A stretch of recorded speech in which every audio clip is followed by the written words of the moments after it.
Today we're talking about making healthy pruning cuts, and it's easy to find good examples of that at Old Brick Botanical Gardens in Madison, Wisconsin, where we are today. Now this is a shrub that was recently relocated to this area. They've cut it back to shape it up and reduce its size. And it's interesting to see the cause and effect of making those cuts. Now I know a lot of people think that when you make a cut, you're going to reduce the size permanently, but that actually is just the opposite of what happens, because every cut stimulates new growth. And this is a great way to see what happens when you do that. Now, you make one cut, typically you're going to end up with 2 new branches. So if you're really trying at home to fill out a shrub or a tree, go ahead and make that cut and you get twice as many branches from the result. Now, if you have a bud or a branch where you're trying to promote the growth of that, you want to make the cut about 1/4 to 1/2 inch above it, and do so at a 45-degree angle. That's going to help shed water. Also, when you make the cut, find a pair of bypass pruners as opposed to anvil pruners. Bypass pruners have a blade that passes by the hook, the stationary portion. And also put the hook end on the discarded size of the branch so that you can protect the remaining bark.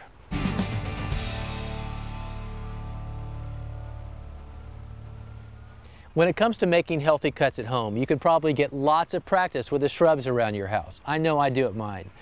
So when I look at a shrub like this, I see some live areas and some dead areas, and I know that I want to eliminate the dead areas, so that's an easy first step. And you know, don't worry if you get a little aggressive here and you actually cut a piece that you didn't want to cut. Again, cutting stimulates new growth, so whatever you take out, you're going to get new growth behind it. And basically, I'll do that all through this shrub. I'm looking for all the dead wood and I'm taking it out. If there are any branches growing too closely together or they're crossing, those come out. So that's the next thing I'm looking for. And I see a few of those here, so I'll make those cuts.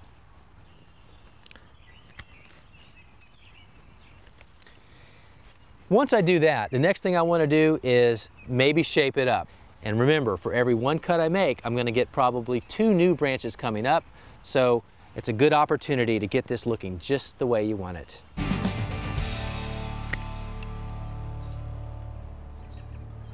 When it comes to making the right cut as it relates to trees, there are a number of considerations. First of all, because of their prominence in the environment, they're very susceptible to storm damage. So anytime you have a storm event in your area, go out there and check your trees. If you happen to notice a broken branch or two, go ahead and remove them, because if you don't, you've got that exposed bark. Again, that's an open highway to pests and diseases. We want to eliminate that and go ahead and follow it back to the main trunk and cut it off.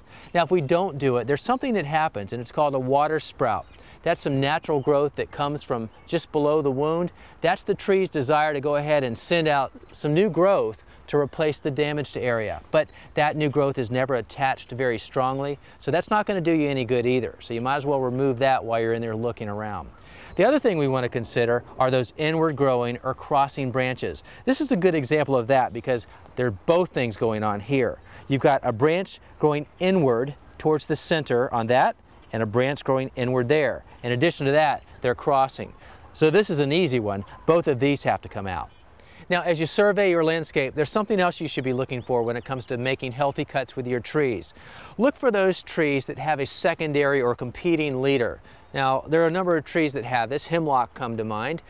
They have a primary leader, but a lot of times they'll develop this secondary branch. It has a very narrow crotch angle, and it too appears to be a leader, but it's not. It's weaker, it doesn't grow as quickly, and it's competing with the primary leader. So go ahead and follow that back and cut it down at the base. Your tree will look a lot better and it'll be healthier too.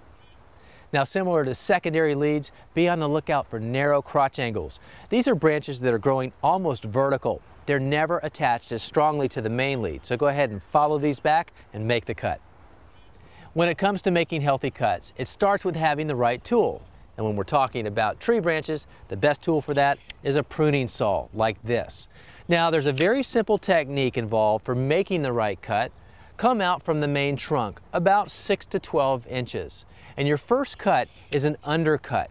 And you cut through the bark about 1/3 to 1/2 of the way, no more than that. But that's a very important cut, and you'll know why in a second. Now it's time for cut number 2. You do that about 6 inches outside of the first cut, and go ahead and do that from the top.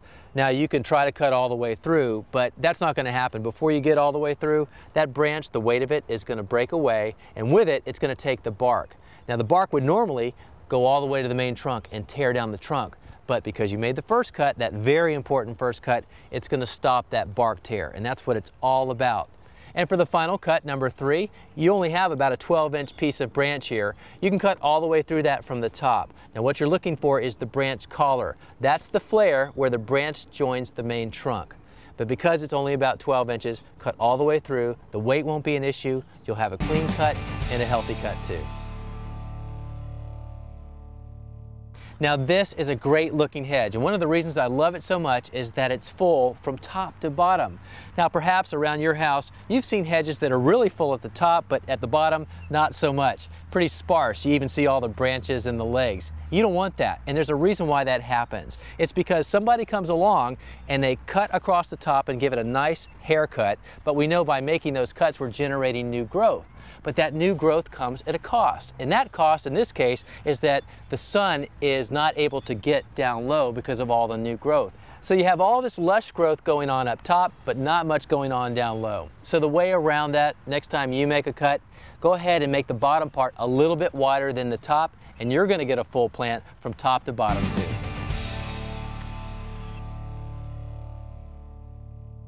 Ornamental grasses, I love them all year round. In fact, I love them as much in the wintertime with the seed heads blowing above the snow as I do in the summertime. But to keep them looking their best, you need to cut them back once a year, and you do that in the wintertime. January, February is fine. Now how far back do you cut them? Well, about 4 to 5 inches above the soil surface. And what do you use for that? Well, there's nothing better than a good sharp pair of shears like this. So cut them back, remove the dead growth, and you'll have great looking ornamental grasses year after year.